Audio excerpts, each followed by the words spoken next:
Hello प्यारे बच्चों, कैसे हैं आप सब? बढ़िया। तो आज हम आप लोगों के लिए लेकर के आ गए हैं VVI ऑब्जेक्टिव का पार्ट 5। तो चलिए देखते हैं इस पार्ट में क्या है खास। देखिए पहला क्वेश्चन से आपके पास cos इनवर्स cos 8π/5। देखिए इसको सॉल्व करने का सिंपल सा फंडा याद रखिएगा। बाहर ITF है और अंदर TF है। यहां दो बातें ध्यान में रखना है कि जिसका ITF हो उसी का TF होना चाहिए, और दूसरी बात कि जो भी x के जगह बैठा है वो हमारा ITF का रेंज होना चाहिए। ठीक है ना। देखिए बाहर cos इनवर्स है, अंदर cos है, एक चीज तो मैच कर गया। अब जो x के जगह बैठा है 8π/5, ये क्या हमारा cos इनवर्स x के रेंज में है? आप एक बार बताइए कि cos इनवर्स x का जो रेंज होता है वो क्या होता है? 0 to π क्लोज इंटरवल में। आपको दिख रहा है कि 0 to π से बाहर है, तो क्या करें सर?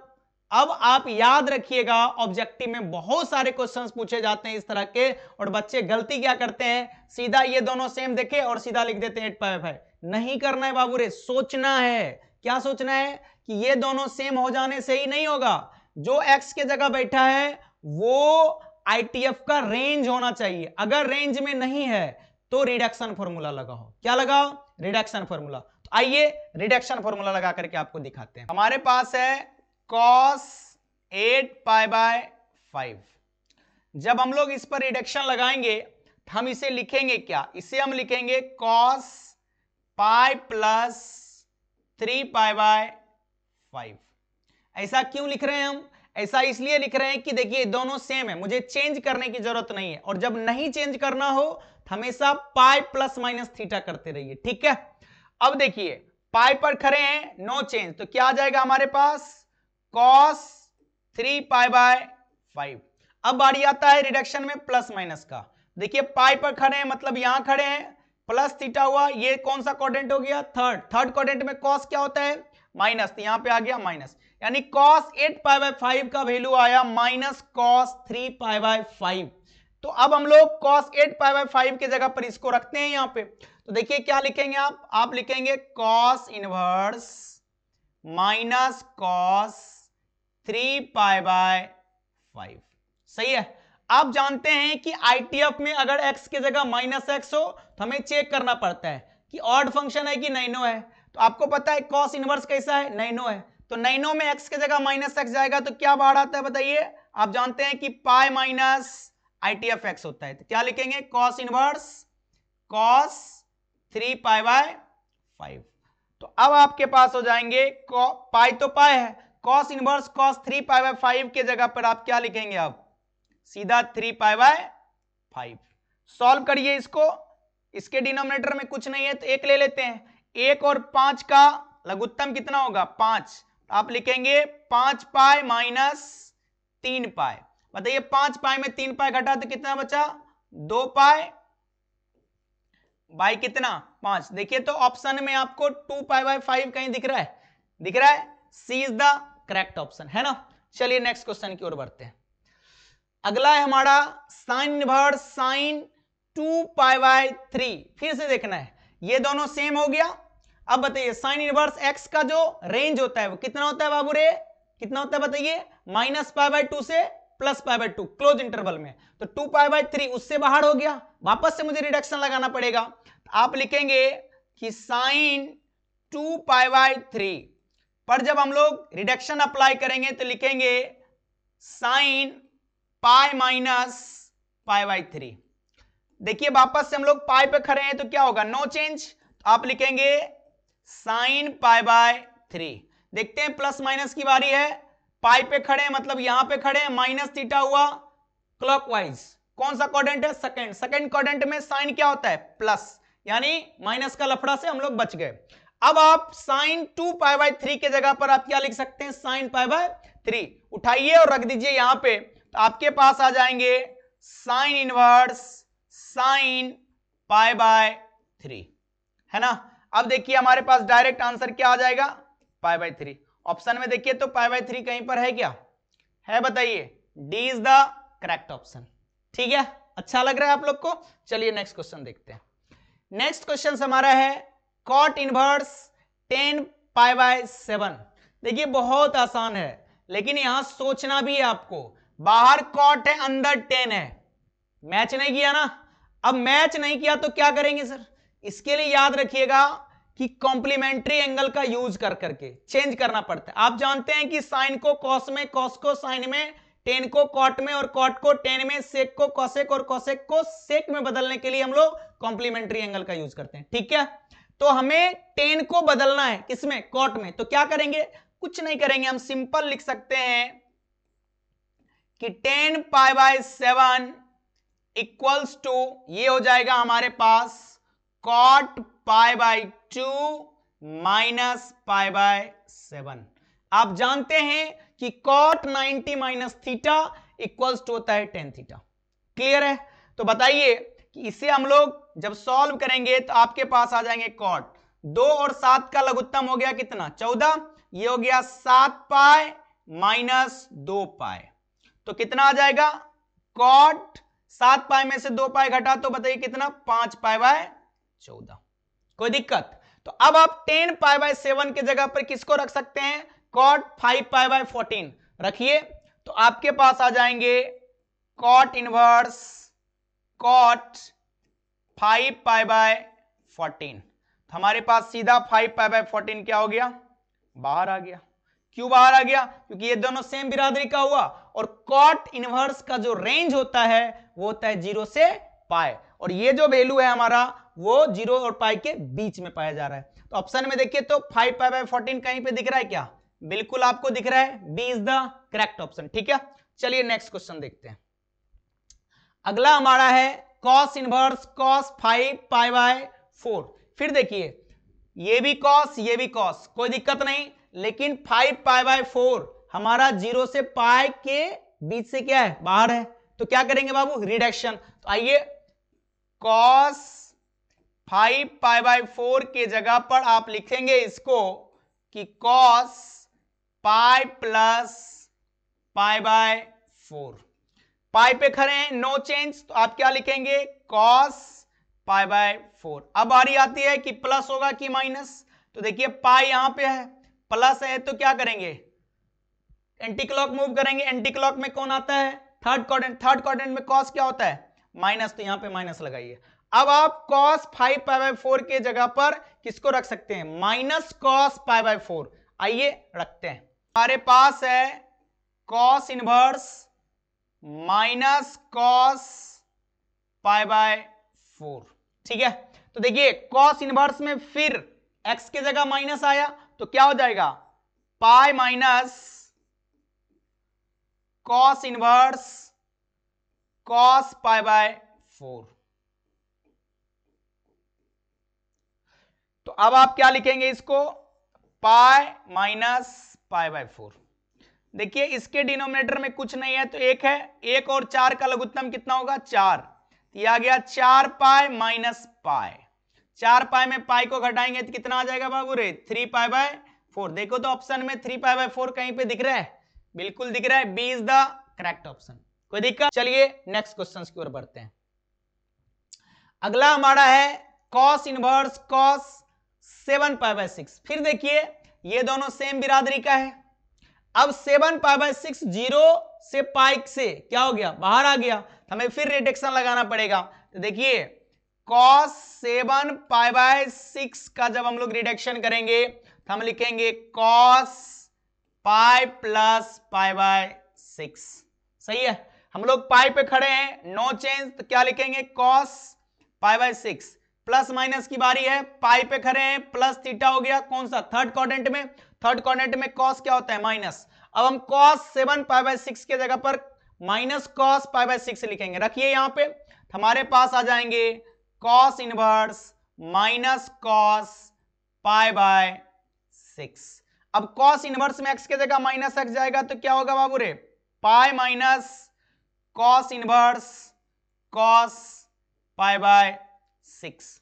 तो आपके पास आ जाएंगे, पाई तो है ही, माइनस यहां से आ जाएगा π/6। इसके डिनोमिनेटर में कुछ नहीं है तो एक है। बोलिए 1 और 6 का लघुत्तम कितना होगा? 6। तो क्या हो जाएगा? 6π माइनस पाई। तो 6π माइनस पाई क्या लिखेंगे आप? 5π/6। देखिए तो ऑप्शन में 5π/6 कहीं दिख रहा है क्या? ए इज द करेक्ट ऑप्शन। कोई दिक्कत? समझ में आ रहा है बढ़िया से। चलिए नेक्स्ट क्वेश्चन की ओर बढ़ते हैं। अगला है हमारा कि साइन इनवर्स 1/2। देखिए ये जो क्वेश्चन है इसमें टीएफ बाहर है और अंदर आईटीएफ-एक्स। तो टीएफ में आईटीएफ-एक्स अगर आ जाए तो फिर दो बातें कि ये दोनों सेम बिरादरी का हो और जो एक्स की जगह बैठेगा वो आईटीएफ का डोमेन होना चाहिए। ठीक है, तो देखिए बाहर भी साइन अंदर भी साइन और एक्स के जगह पर है 1/2। तुरंत दिमाग को पूछिए कि बाबू रे साइन इनवर्स एक्स का डोमेन क्या होता है। आप जानते हैं कि -1 से 1 के बीच क्लोज इंटरवल में होता है, तो 1/2 दोनों के बीच में आया कि नहीं, तो डायरेक्ट 1/2 बाहर आ जाएगा, यानी B is the correct option. ठीक है, चलिए नेक्स्ट क्वेश्चन देखते हैं। अगला है हमारा कि x is belongings to -1 to 1, माने आपको पता है कि साइन इनवर्स और कॉस इनवर्स का डोमेन दे करके रखा है। अब कह रहा है कि sine 2 into sine inverse x plus cos inverse x। Simple सी बात याद रखिएगा, क्या आपको इसको देख करके फील आ रहा है ये कॉम्प्लीमेंट्री आईटीएफ के सम वाला में ये था कि sine inverse x plus cos inverse x जिसका वैल्यू कितना होता है π/2। तो रख दीजिए यहां पर हमारे पास साइन 2 इंटू π/2, किसके जगह पर π/2 रखे हैं बाबू रे, sign inverse x plus cos inverse x जगह पर। इस 2 से ये 2 कट गया, हमारे पास आ गया साइन पाई, और साइन पाई का वैल्यू क्या होता है 0। देखिए 0 है कहीं पर, ए इज द करेक्ट ऑप्शन। चलिए नेक्स्ट क्वेश्चन में अगला है आपका साइन, और साइन में क्या है कॉस, सॉरी अगला है आपका sine sec inverse x plus cosec inverse x। फिर से देखिएगा कि कॉम्प्लीमेंट्री आईटीएफ के सम में हम लोगों ने पढ़ा था कि sec inverse x plus cosec inverse x का वैल्यू होता है π/2, है ना। इसके जगह पे तो π/2 रख देंगे। तो बताइए कि साइन π/2 का वैल्यू कितना होता है बाबू रे 1, यानी D is the correct option. ठीक है, चलिए नेक्स्ट क्वेश्चन देखते हैं। अगला हमारा है कि साइन में कॉस इनवर्स 3/5। अब फिर यहां सोचना है, ये साइन है और ये क्या है कॉस इनवर्स है। दिक्कत है ना, क्योंकि दोनों तो सेम बिरादरी का होना चाहिए। अब दोनों सेम बिरादरी का नहीं है तो क्या करेंगे सर, कुछ नहीं करना है, एक आईटीएफ को अगर दूसरे आईटीएफ में बदलना हो तो समकोण त्रिभुज का हेल्प लीजिए। ठीक है, तो हम क्या करेंगे यहां से हम कॉस इनवर्स 3/5 को मान लेंगे थीटा। तो हमारे पास आ जाएगा कॉस थीटा बराबर 3/5। ठीक है, आपको पता है कि कॉस थीटा का फॉर्मूला क्या होता है, कॉस थीटा का फॉर्मूला होता है b/h। अब एक समकोण त्रिभुज यहां पे बना लीजिए फटाफट, और अगर हम लोग इसको थीटा मान रहे हैं तो आप जानते हैं कि b का काम कौन करेगा, ये जो कि 3, और h का काम करेगा ये जो कि 5। तो p बराबर क्या होगा 4, आता है ना, 10 क्लास में आप लोग पढ़े हैं। तो अब आपको क्या चाहिए, आपको चाहिए साइन, तो साइन थीटा बराबर क्या होगा 4/5, इसलिए थीटा बराबर क्या होगा बाबू रे साइन इनवर्स 4/5। ठीक है, किसके जगह पर आ गया कॉस इनवर्स 3/5 की जगह पर।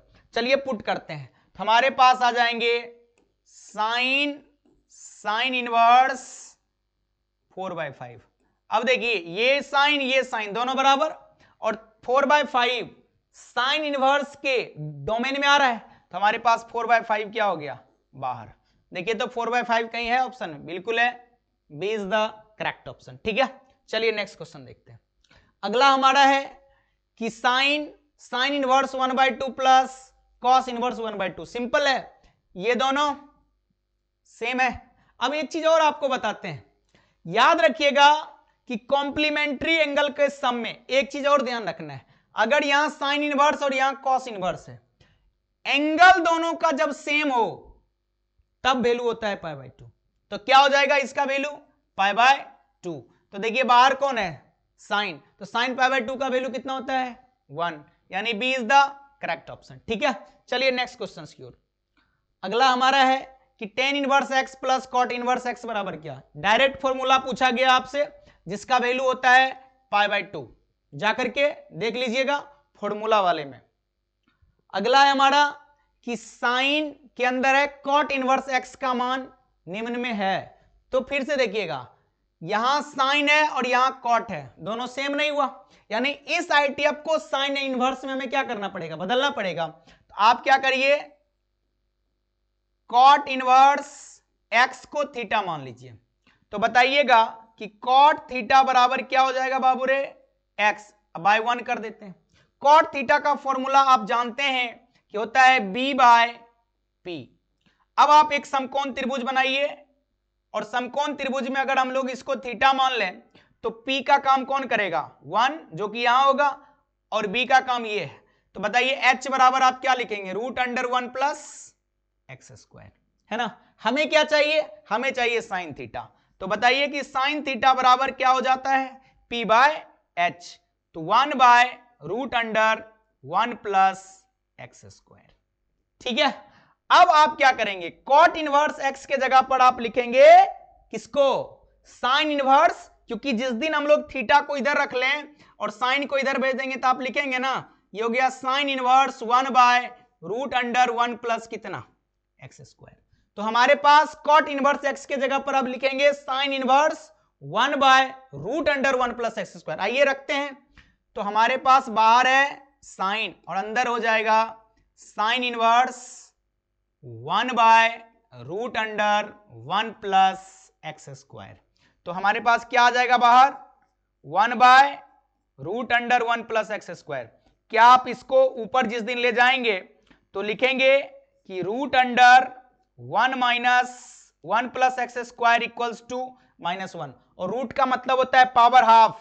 तो आपके पास आ जाएगा 1 प्लस एक्स स्क्वायर का पावर 1/2 के पावर कितना, -1। यानी फाइनली आप कह सकते हैं कि 1 प्लस एक्स स्क्वायर का होल पावर -1/2। देखिए तो ऑप्शन में कहीं पर है क्या, D is the correct option, है ना। चलिए नेक्स्ट देखते हैं। अगला हमारा है साइन 2 साइन इनवर्स 4/5। अब देखिए आपने क्या पढ़ा है कि बाहर टीएफ अंदर आईटीएफ एक्स हो, लेकिन आईटीएफ के साथ यहां एक कांस्टेंट 2 आ रहा है ना। तो आप पढ़े थे 2 आईटीएफ का फॉर्मूला, याद है। 2 आईटीएफ के फॉर्मूला में हम आपको बताए थे कि 2 साइन इनवर्स एक्स बराबर क्या होता है बाबू रे, बोलना क्या होता है, sine inverse 2x into √1 minus x square. हमारे पास क्या है 2 साइन इनवर्स 4/5। तो x का काम कौन कर रहा है, 4/5। तो ये बराबर हमारे पास हो जाएंगे किसके, लिखिएगा आप लोग कि sine inverse 2 into 4/5 into √1 minus 4/5 का होल स्क्वायर, ठीक है। अब इसको आप सॉल्व कर लीजिए, हमारे पास हो जाएंगे साइन इनवर्स 2 को 4 से मल्टीप्लाई करेंगे तो 8/5, और ये हो जाएगा √, बताइए 1 माइनस 4 का स्क्वायर 16 और 5 का स्क्वायर कितना, 25। यहां से आपके पास आ जाएंगे साइन इनवर्स, बोलिए 8/5 √25। तो ये हो जाएगा 25 माइनस 16 बटा कितना, 25, है कि नहीं। अब देखेंगे आप तो आपको दिखेगा कि ये हो जाएगा साइन इनवर्स 8/5 अगुना √, बताइए 25 में से 16 घटेगा तो कितना आ जाएगा, 9/25। तो 9 का रूट क्या होता है, 3। तो आप लिखेंगे साइन इनवर्स 8/5 गुना 9 का रूट हो गया 3 और 25 का रूट हो गया 5। तो फाइनली आप कहेंगे कि साइन इनवर्स 8 कितना 24 और 5 25, है ना। ये किसके जगह पर आ गया है, 2 साइन इनवर्स 4/5 के जगह पे पुट कर दीजिए। तो आपके पास आ जाएंगे साइन इनवर्स 24/25। तो देखिए 24/25 -1 और 1 के बीच है, यानी आपके पास डायरेक्ट आ जाएंगे 24/25। This is the answer. Option में देखिए तो 24/25 कहीं है क्या, सी इज द करेक्ट ऑप्शन, ठीक है। चलिए नेक्स्ट क्वेश्चन की ओर चलते हैं। अगला क्वेश्चन है कि mod x is greater than और equals to 1 then 2/3 tan inverse x plus cot inverse. तो पहले तो सोचिएगा इसका वैल्यू बाबू रे बताना कितना होगा, कॉम्प्लीमेंट्री आईटीएफ का सम है π/2। तो आप क्या लिखेंगे tan 2/3 और इसके जगह पर π/2। तो इस 2 से ये 2 कट गया हमारा। तो हमारे पास बच गया 10π/3। 10π/3 का वैल्यू कौन बताएगा, जल्दी बताइए क्या होता है, √3। ऑप्शन में देखिए तो √3 कहीं दिख रहा है क्या, तो B is the correct option. ठीक है, चलिए नेक्स्ट क्वेश्चन की ओर चलते हैं। अगला है हमारा cos sec inverse x plus cosec. बाबू रे इसका वैल्यू बताओ, कॉम्प्लीमेंट्री आईटीएफ का सम कितना, π/2। तो बोलिए कि cos π/2 बराबर क्या, 0। कितना होता है, 0। देखिए 0 है क्या, सी इज द करेक्ट ऑप्शन। तो कोई दिक्कत, समझ में आ गया। ये था हमारा आईटीएफ के कुछ क्वेश्चंस, ठीक ना। और ये सारे के सारे क्वेश्चंस बोर्ड एग्जाम के पॉइंट ऑफ व्यू से मोस्ट इंपॉर्टेंट हैं, ठीक है। तो चलिए इसी आशा और विश्वास के साथ मिलते हैं हम लोग नेक्स्ट वीडियो में। जय हिंद, जय भारत।